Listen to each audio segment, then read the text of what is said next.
Saudaraku, inilah dia kebun buah naga yang kemarin menjadi viral disebabkan karena pemiliknya ini dia, saudara kita, Ustaz Safi'i, yang kemarin sempat ditahan di penjara karena perbuatan orang-orang zalim yang ingin mencari keuntungan dari tentunya dari buah naga ini. Jadi karena itu kita berbahagia bersyukur kepada rekan-rekan, kepada kawan semua, para netizen ya, yang telah sama-sama mendukung dan mendoakan perjuangan kita selama beberapa bulan menghadapi kasus fitnah yang dituduhkan oleh pencuri gerombolan dan provokatornya, yaitu seorang mak lampir yang suka membuat zalim kepada saudara kita para petani dan masyarakat. Ya, alhamdulillah hari ini saudara kita Ustaz Safi sudah bisa kembali beraktivitas, yaitu membersihkan, merawat buah naganya ya. Yang alhamdulillah ini bisa menjadi yaitu sumber kehidupan, kemudian menjadi sumber kesehatan bagi konsumen atau pemakannya. Jadi baik kawan-kawan, saudara sekalian yang ingin mendapatkan buah naga bisa datang kemari dengan harga yang insya Allah bisa diskon, ya kan? Bisa didiskon. Kemudian untuk saat ini memang belum begitu banyak buahnya, baru mulai berbuah karena iya hampir 3 bulan tidak dirawat oleh Bapak Safi'i dan keluarga karena menghadapi kasus yang luar biasa kemarin. Ya, alhamdulillah hari ini sudah mulai kembali dirawat, kembali dijaga, kembali dibersihkan dan dipupuk. Mudah-mudahan insya Allah bisa kembali memberikan hasil yang baik, bisa menjadi sumber kehidupan bagi keluarga, memberikan manfaat, keberkahan bagi semua insya Allah. Mari kita jaga kebersamaan, kita jaga silaturahim, agar jangan orang-orang jahat, orang-orang yang punya niat buruk itu bisa berbuat tidak baik kepada kita. Jenderal Sudirman mengatakan kejahatan akan menang ketika orang baik diam.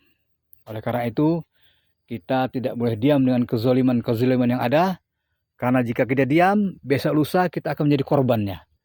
Kalau tidak kita mungkin bisa jadi anak-anak kita, keluarga kita, masyarakat kita akan menjadi korbannya, karena mereka begitulah cari makannya. Bagaimana agar hak orang lain bisa mereka miliki dengan cara-cara jahat.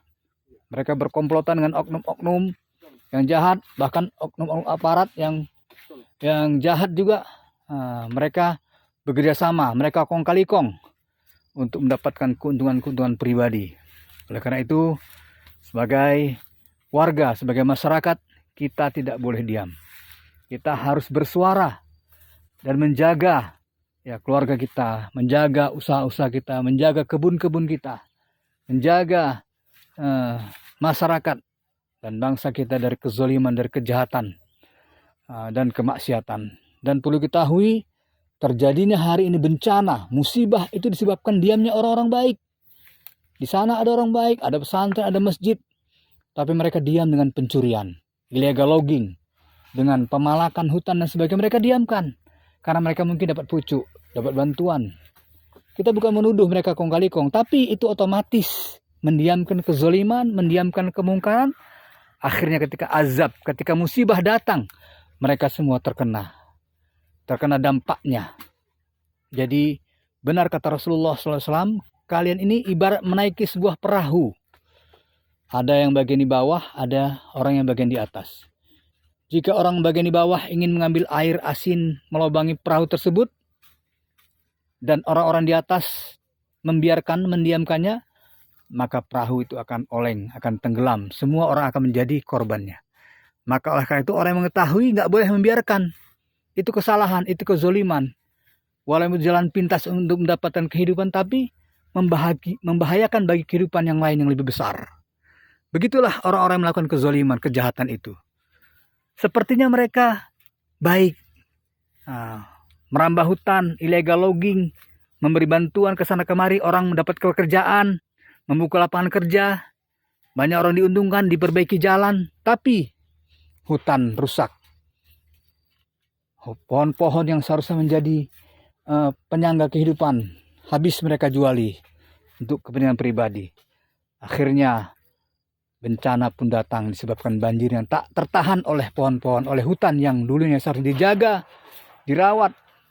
Tapi akhirnya hutan itu habis, hutan itu gundul. Maka datanglah air. Padahal air itu adalah sumber kehidupan. Kita tidak bisa hidup tanpa air. Minum, makan, membersihkan pakaian, semuanya kita butuh air. Kita tidak bisa hidup tanpa air. Tapi ketika Allah berkehendak, ketika kemungkaran merajalela, air sumber kehidupan itu menjadi sumber kehancuran dan kematian. Maka oleh karena itu mari kita kewajiban kita menjaga, merawat kebaikan ini, kebersamaan, silaturahim kita jaga sehingga menurunkan keberkahan dari Allah Subhanahu wa taala. Insyaallah terima kasih kepada kawan, sahabat semuanya. Mari kita jaga kebersamaan ini, kita jaga silaturahim ini sehingga kita mendapatkan kehidupan, kebaikan, keberkahan dan terhindar dari musibah, azab dan bala bencana karena kemurkaan Allah Subhanahu wa taala. Insyaallah. Subhanakallahumma bihamdika asyhadu an la ilaha illa anta astaghfiruka wa atubu ilaik. Demikian dari Kebun Buah Naga. Masya Allah. Barakallahu fikum. Assalamualaikum warahmatullahi wabarakatuh.